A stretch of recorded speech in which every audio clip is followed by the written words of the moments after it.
It seems obvious that if you receive a check from a stranger, don't cash it, but you'd be surprised by how many people do. Bankers tell us it's because scammers are masterminds in convincing victims to go along with their schemes, even telling them that if a bank starts asking questions, it's because they want to charge fees.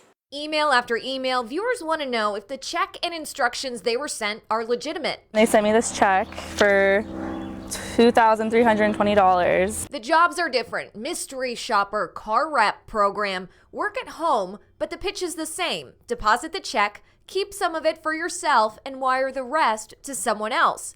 So they do, and then this happens. 3 or 4 days later, I checked my bank account, and it said minus the amount that was on that check. Why would a bank deposit the funds in your account if they're not sure the check is real?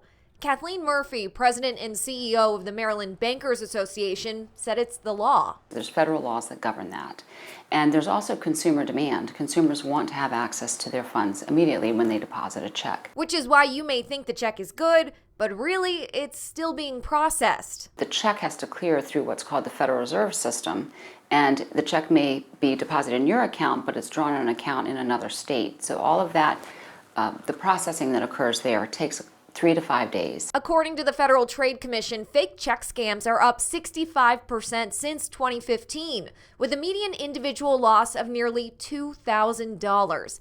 And people in their 20s are more than twice as likely than people 30 and up to report losing money. The unfortunate part is once the money's sent, it's nearly impossible to trace or reverse. If the bank does something wrong, the customer is protected. The challenge here is if the customer puts the funds in their account, they're responsible for that activity. Meaning if you deposit the check and send it to someone else, you're likely on your own.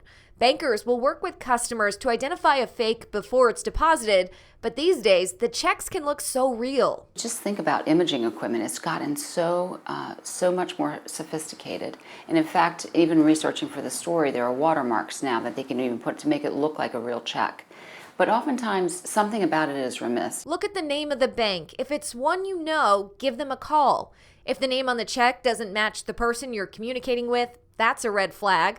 If the bank is in a different state than the sender, that's another warning signal. You don't read the fine print, you look at the monies and say, money signs. Scammers are banking on people not knowing how deposits are handled.